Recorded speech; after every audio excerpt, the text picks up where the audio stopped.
yang paling bawah, wakon ja'a bil khobar yang tengah-tengah yang paling bawah, halaman 26. Bismillahirrahmanirrahim. Alhamdulillahirabbil alamin.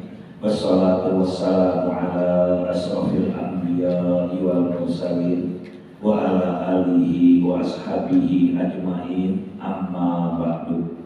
Fa innal asdaqal hadisi fi kitabullahi ta'ala wa khairal hadi sayyidina Muhammadin sallallahu alaihi wa alihi wasallam. Asyarul umuri muhdasatuha wa anna kulla muhdasatin bid'ah wa kulla bid'atin dolalah wa kulla dolalatin finnar. Wa bisanadil muttasili ilal imami mu'allifi rahimahullahu ta'ala wa adaman abihi wa bi ulumihi fi daraini amin. Wa qad ja'a fil khobar, sungguh telah datang dalam sebuah hadis, la yubla asaratun, mayat tidak akan hancur 10 macam. Ingat nih, 10 kelompok manusia tidak hancur badannya di dalam kubur, utuh sampai hari kiamat. Siapa dia? Yang pertama al-anbiya, para nabi-nabi. Jelas. Kenapa? Nabi adalah utusan Allah. Seluruh nabi yang ada 124.000 nabi dan 313 rasul utuh, dia punya jasadnya. Bahkan nabi kita tatkala dibangunkan oleh malaikat Jibril sedang bersujud di dalam kuburnya. Masya Allah. Itu yang pertama. Yang kedua al-ghazi, orang yang perang fisabilillah, meninggal di medan pertempuran melawan kafir yang menyerang Islam, mati, maka jasadnya utuh sampai hari kiamat. Belum lama kan Fir'aun, paman Nabi si Hamzah kan ya, yang di Mekah jadi dibongkaran masih utuh, darahnya masih mengalir, kayak baru kemarin mati. Masya Allah. Padahal udah 1400 tahun yang lalu, tapi utuh jasadnya. Siapa? Orang yang berjuang fisabilillah. Ya, siapa lagi? Wal alim, para alim ulama yang istiqomah, alim ulama yang lurus, alim ulama akhirat, bukan ulama dunia. Yang kalau ulama dunia apa-apa ukurannya duit, apa-apa ukurannya amplop, itu namanya ulama dunia. Kita kan tiap tahun ada yang maulid di rumah kita. Saya hitung udah 19 tahun kita mengadakan maulid besar-besaran di rumah. Itu namanya mubarak, ada aja macam-macam ternyata. Ustadz, Pak Kiai, saya mengundang Kiai antum maulid di majelis anak. Boleh, kita mau ngasih anda berapa duit? Ada yang bilang begitu. Ya udah, nanti saya rapatin dulu, udah saya gak pakai. Kenapa? Ukurannya udah dunia, udah duit. Tanpa dia beli, kita mesti menghargai kan ya. Kita sangat menghargai ilmu. Itu ceramah di rumah minimal 3 juta saya kasih. Kita mah menghargai ilmunya, bukan menghargai orangnya. Diulang begitu. Kita juga tahu yang datang ustaz kita kasih amplop. Kalau kita kasih di atas GoPay, kenapa? Karena kita hargai ilmunya. Jadi tanpa dia minta, kita udah tahu gitu maksudnya. Ada lagi, jangan lupa tuh saya punya supir, kasih sopir uang tip, kasih parcel. Saya punya pengawal, kasih uang rokok pengawalnya. Ada yang begitu. Padahal tanpa dia minta saya kasih. Pak Ustaz, sopirnya mana? Saya cari. Ini buat sopir. Kenapa? Kita tahu diri gitu maksudnya. Yang dibawa ulama yang punya ilmu, kita hargai gitu. Ini orang alim yang lurus, istiqomah, yang cara keilmuannya sampai kepada Rasulullah, maka dia utuh jasadnya di alam kuburnya. Yang gak pernah bicarakan masalah dunia, undangan di sana di musolanya udah mereyot. Hal yang sama dulu dari masjid yang di sini dibatalin. Ada nggak yang begitu? Banyak. Ya. Jangan dibatali, itu semuanya Allah yang udah ngatur. Iya, kita diundang tahlil di mana aja kita enggak mungkin datang, kita datang. Di yang di rumah sederhana, di rumah orang kaya, udah kita datang. Maka saya punya prinsip, Saya kalau udah diundang pertama udah sehingga bakal goyah. Kayak Idul Fitri, udah ada nih untuk tahun 2024. Yang lain kita sok maaf udah ada. Walaupun musola yang undang karena dia pertama udah kita justru kita dikasih kepercayaan oleh mereka, gitu kan ya. Mereka masih menghormati kita, mereka masih membantu kita terima. Begitu lewat tinggal 3 bulan ada yang lagi yang punya bagus masjid yang gede, yang ini dibatalin, maaf ya saya kasih badar aja ya, gitu tuh nggak bisa. Ya paling iya mau nggak boleh mah istiqomah kita. Lalu iya tahlil juga tahlil, kalau dulu orang yang sederhana, amat sama orang kaya jangan dibedain. Iya, ini di rumah orang kaya tahlilnya lama, iya, Allah 100 kali, iya, gitu kan ya. Diundang jam 7, jam 6 udah nyampe. Kan jam 7 datangnya jam 6 berapa kumpul? Yang muda orang kaya, iya. Yang muda orang miskin, lama nggak datang kita. Yang pengen mana sih ustadznya? Mana sih ustadznya ya Allah? Iya nungguin. Udah gitu tahlilnya juga sebentar.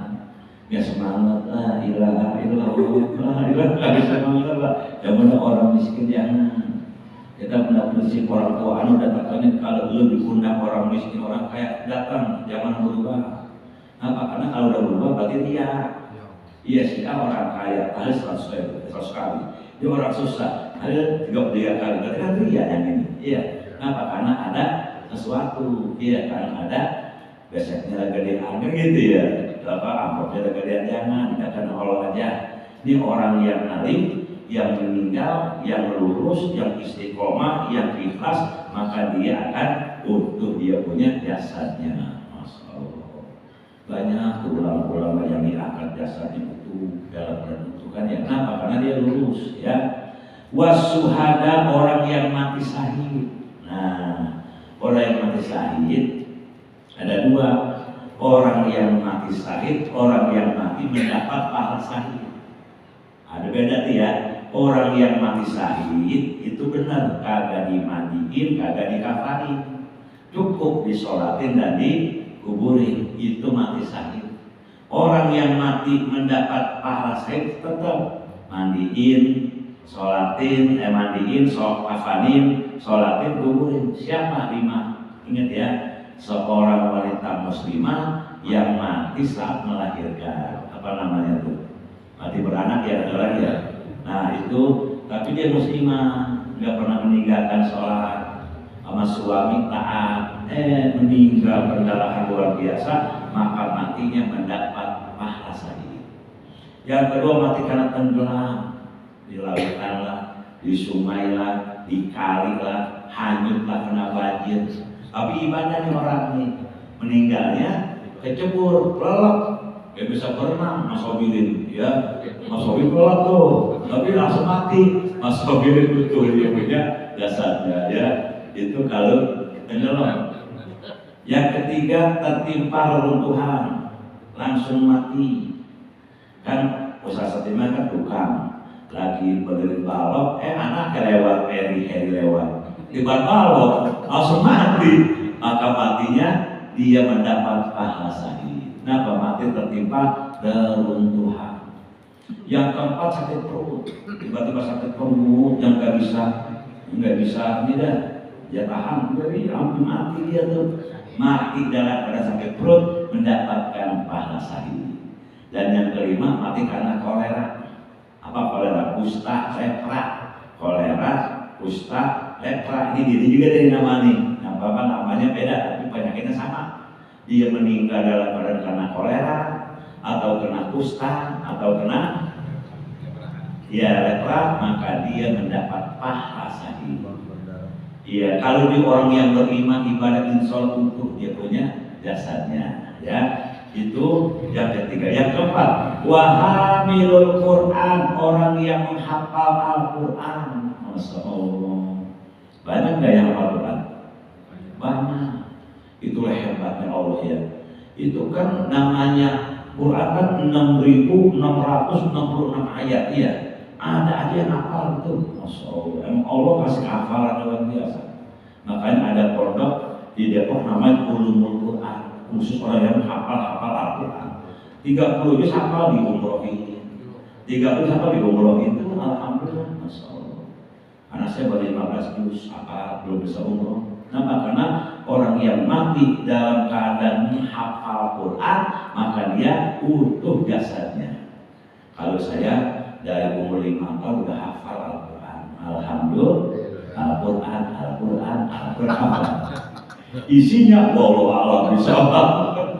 Ya mungkin Al-Quran apa itu? Itu berapa? Kita masih hafalin ya. Ya Allah, kita jangankan satu hafal Quran, kuliah aja keder, iya. Yasin, tiap malam kita baca kita bisa hafal ya. Yasin kan udah sering kita baca, terpaling kita nggak hafal apa, banyak kesamaannya ya. Dan kesamaan itu Yasin. Kadang-kadang saya bilang, wa mimma qadina hadza ma wa rahmanu wa sadaqal, ada bilang bersalu, ada bilang bersalu, berarti kan nggak bisa ya. Wa sadaqal, tuh kan? Hadza ma wa rahmanu wa sadaqal.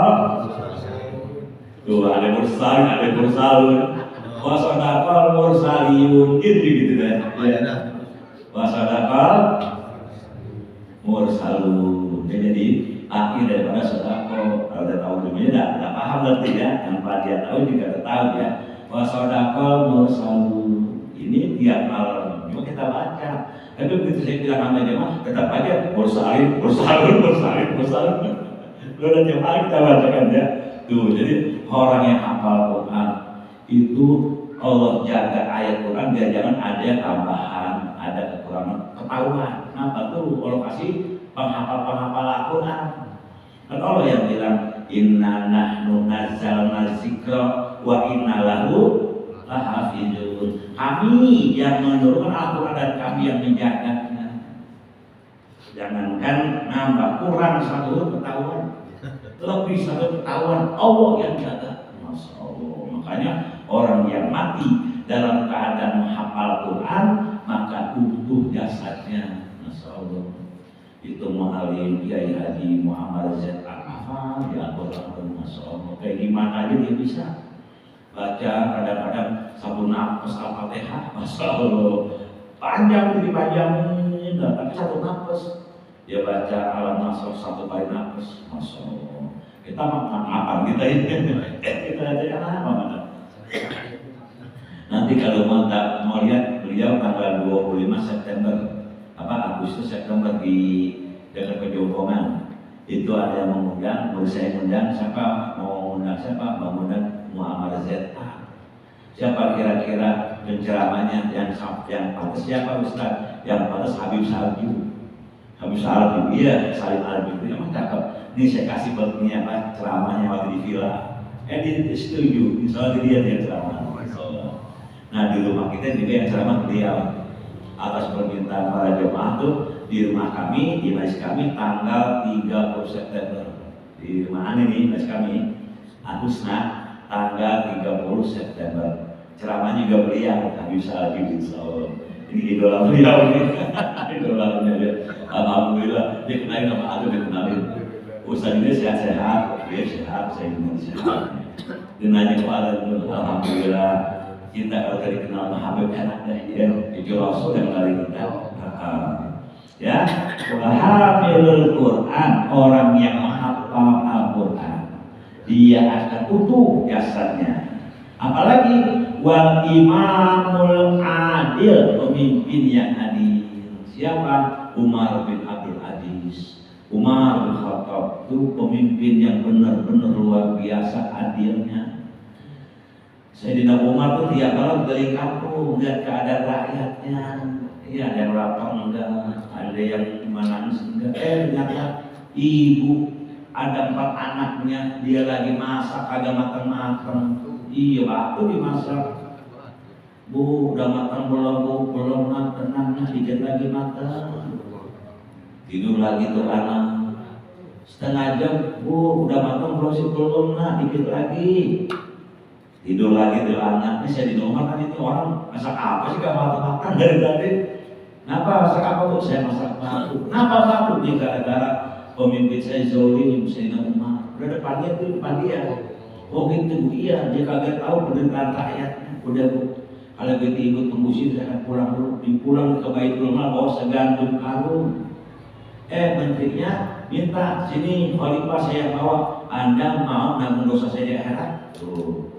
Maukah Anda nanggung dosa saya di akhirat gara-gara ini rakyat kagak makan, gara-gara lapar, digantung sendiri, digendong sendiri tuh karung. Masya Allah. Begitu dikasih ibu, Bapak siapa? Ibu, saya minta maaf, saya Umar bin Khattab. Motor dia tuh. Ya saya minta maaf sekalian tahu ya saya kelaparan. Makanya pemimpin yang adil itu jasanya tuh. Dia kan seorang bajingan tuh, si Umar sebelumnya seorang yang bajingan, kadang-kadang apa namanya nyengir sendiri, nangis sendiri, dalam sendirian tuh, tadi nangis, tadi senyum. Tuan Khalifah, kenapa anak tiba-tiba nangis, tiba-tiba senyum? Saya nangis kenapa? Saya ngubur anak perempuan saya hidup-hidup. 6 tahun umur usia anak perempuannya dibikin lubang di belakang rumah. Dipanggil anaknya, lihat nah ada apa tuh nah? Begitu dia jorok itu anaknya, ditutup rapat-rapat mati, nangis dia tuh. Kenapa? Dia pernah mengubur anaknya hidup-hidup. Terus di rumah. Lalu dia juga orang yang benar-benar ingin membunuh Nabi. Lalu apa Anda nangisnya? Apa ada tersenyumnya? Dulu kan saya masih kafir, saya kan masih nyembah berhala. Kan di zaman jahiliyah orang yang membuat Tuhan juga ekonominya.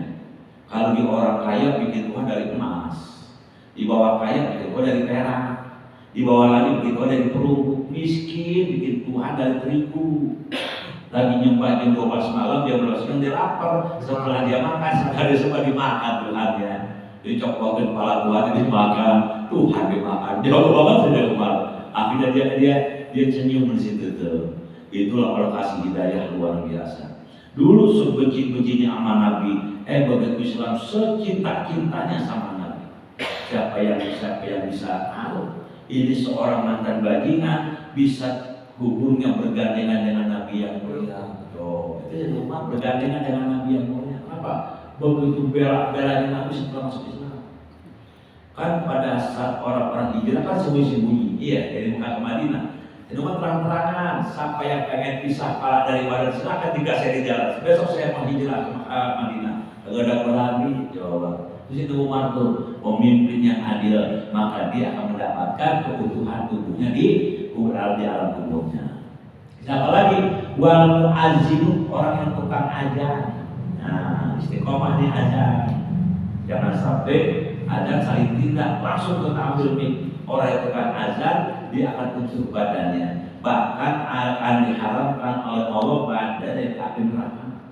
Kapan? 40 hari 40 malam azan dari subuh sampai isya. Tapi tiap hari subuh, zuhur, asar, isya, maghrib. Jangan subuh, maghrib, isya doang. Jualannya ada enggak bisa. 40 hari azan. Azan ayu azinu azin takzinan muazzinun, jadi muazzin. Makanya di masjid ada khatib, imam, bilal, muazzin. Ya muazzin itu orang yang azan. Kalau kita udah mati namanya muazzan, diazani. Ya, yang udah mati kita kan baru sekali diazanin. Saat kita lahir kita diazanin. Namanya muazzan. Nah besok kita mati, kita kedua kali azanin lagi. Ya, ini orang yang tukang azan, maka dia mendapatkan keutuhan. Dia punya badan di alam tubuhnya, tapi ikhlas. Agak ada sedikit riya, nggak ada sedikit pengen dipuji, agak ada sedikit pengen mendapatkan materi dari ini. Ya, yang penting di azan. Orang azan sama imam derajatnya tinggian yang azan. Emang dia mengambil soalnya hakikatnya manggil Allah, ambil dari lidah hamba-hambanya. Iya. Orang gara-gara datang ke musola, kemudian kan ada salah azan, udah azan, baru daripada coba kalau azan, apa sih azan? Kok belum azan sih? Masih begitu di rumah kita ya. Iya, kok belum azan, kagak kenal, karena begitu azan datang. Gara-gara suka azan dia orang pada datang. Makanya kata Nabi, orang yang berazan lehernya paling tinggi dari jamaah. Lehernya kenapa? Inilah orang azan. Paling tinggi derajatnya. Gara-gara dia imam datang, gara-gara dia makmum datang, kan gara-gara azan. Coba kalau dia azan, kagak ada kita, kok ada azan sih gitu kan ya. Tuh orang yang tukang azan, apalagi selama 40 hari 40 malam haramallahu jasadahu ala nirani. Allah haramkan jasadnya daripada api neraka. Tapi apa namanya, lapasnya jelas, yang panjang dipanjangin, yang pendek dipendekin, jangan yang panjang dipendekin, yang pendek dipanjangin. Sama ada tuh azan asyhadu anna muhammadar rasulullah, kan benar, yang kedua dipendekin asyhadu anna muhammadar rasulullah, rasulullah salah betul. Yang kedua naon jangan dipanjangin kalau subuh. As-salatu khairun minan naum, itu yang benar.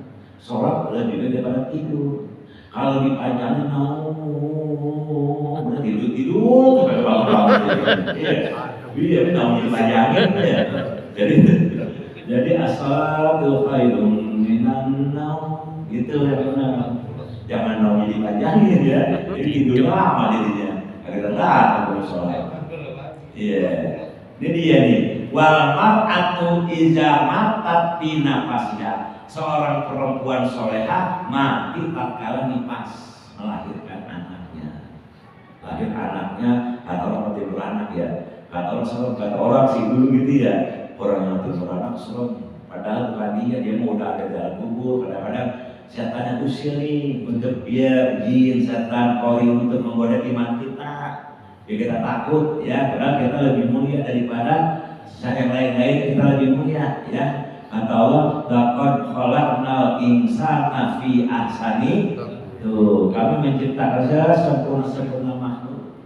Tapi ingat, kalau kita kagak ibadah, laku apa terjadi? Summa radadna asfala safilin. Kita ada tempat yang sangat rendah, serendah-rendahnya di neraka jahanam. Jadi tidak kita. Kalau kita ibadah paling sempurna, kalau kita ibadah paling hina. Masya Allah.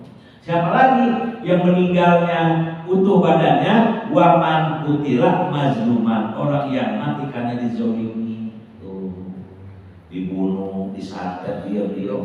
Ada kan begitu kan ya? Saingan kerja, kita bersenang sama si di apa namanya, dibunuh secara diam-diam dari belakang, tiba-tiba sakit, tiba-tiba muntah, tiba-tiba sekarang lebih canggih Pak, jadi gak ketahuan pelakunya dengan nabrakin diri di pohon. Jadi saat kecelakaan itu pada ada yang setir, iya orang ada yang gini, ada aja tuh Masya Allah. Kenapa? Kalau tiba-tiba sakit perut gede pasti ketahuan, sampai dari ketahuan tuh kan cari dengan cara yang halus. Masya Allah. Gara-gara persaingan kerja, ya, gara-gara warisan, gara-gara produk itu, produk ini. Di Bandung tuh 7 saudaranya dibunuh. Masya Allah, 7 saudaranya dibunuh. Ditanya apapun, kenapa Anda bunuh saudara sendiri? Biar saya menguasai semua harta warisan. Ya Allah, itu yang mati-mati dibunuh. Enggak kan itu, enggak nangis tuh.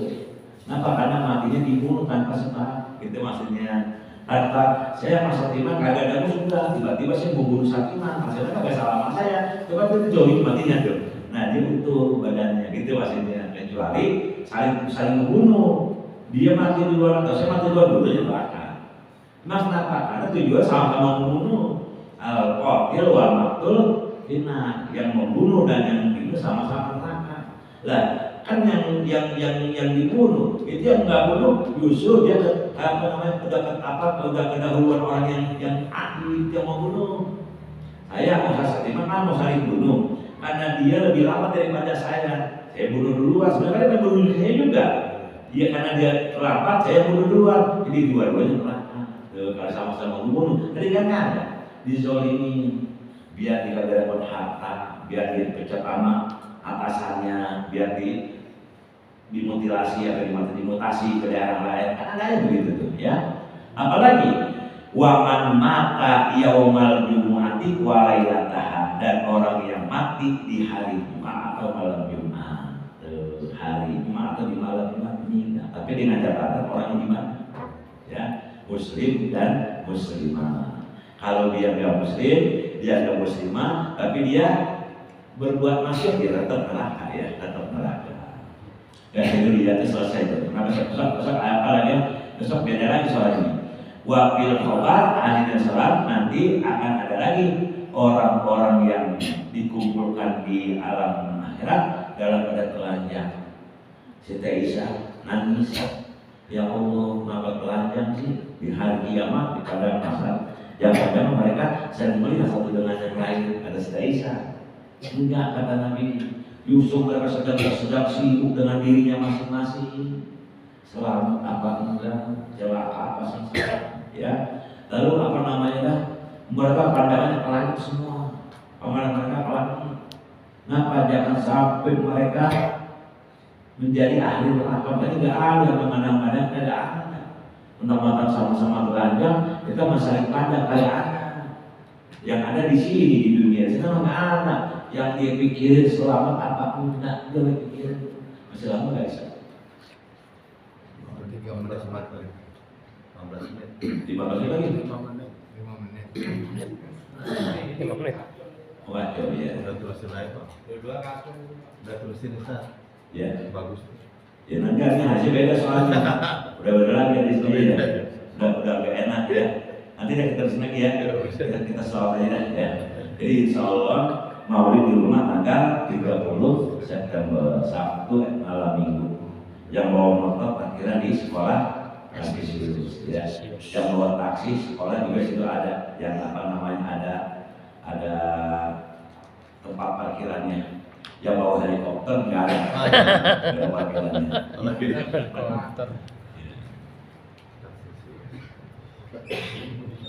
Semoga Allah mengampuni dosa-dosa kita, Allah mengampuni dosa kedua orang tua kita, Allah mengampuni dosa guru-guru kita, Allah panjangkan umur kita, Allah sehatkan badan kita, Allah berikan kepada kita rezeki yang banyak, yang halal, yang barokah, yang berlimpah, agar Allah izinkan kita menginjakkan kaki di Makkah Al-Mukarramah dan di Madinatul Munawwarah serta berziarah ke makam Rasulullah. Semoga wafatnya kita semua dalam keadaan husnul khotimah. Amin ya rabbal alamin. Astaghfirullahaladzim, astaghfirullahaladzim, astaghfirullahaladzim. Lakal hamdu ya Allah, ya Maulana, ya Ma'bud. Allahumma salli wa sallim ala sayyidina Muhammadin fil awwalina wal akhirin. Salim radhiyallahu ta'ala an sadatina ashabi sayyidina Rasul ajma'in. Ya Allah ya Rahman ya Rahim. Allahumma inna na'udzubika minal hammi wal hazan wa na'udzubika minal ajzi wal kasal wa na'udzubika minal jubni wal bukhul wa na'udzubika min ghalabati dain wa qahri rijal. Rabbana ighfir lana wa liwalidayna warhamhuma kama rabbayana shighara. Rabbana atina fid dunya hasanah wa fil akhirati hasanah wa qina azabannar. Bi subhana rabbika rabbil izzati amma yasifun wa salamun alal mursalin walhamdulillahi rabbil alamin. Allahumma shalli wa sallim wa barik